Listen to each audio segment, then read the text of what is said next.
మరి ఒక్క నిమిషం పోచారం శ్రీనివాస్ రెడ్డి అనే గొప్ప పెద్ద మనిషి ఆయనే మాట్లాడిండో ఒక్కసారి మీకు వినిపిస్తా. జన్మలు మరవలేం సార్, ప్రాణం ఉన్నంత వరకు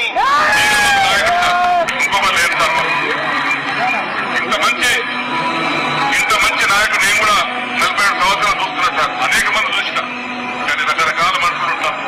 చెప్పేది ఒకటి, చేసేది ఒకటి. కానీ మనస్ఫూర్తిగా సహోదయంతో తల్లిని చూపుతూ పోచారం శ్రీనివాస్ రెడ్డి వెంకటేశ్వర స్వామి సాక్షిగా చెప్పిండు కేసీఆర్ గారికి.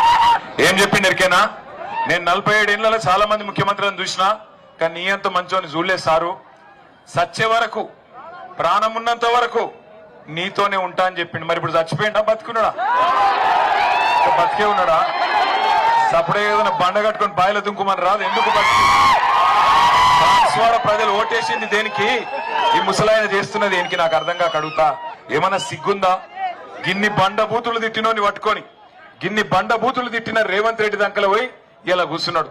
నేను ఒకటే మాట అడుగుతున్నా, ఎందుకు పోయినావు? ఓటేసిన బాన్స్వాడ ప్రజలకు మోసం చేసి ఎందుకు పోయినావు చెప్తావా పోచారం శ్రీనివాస్ రెడ్డి గారు? ఎందుకు పోయినావు? దేనికోసం పోయినావు?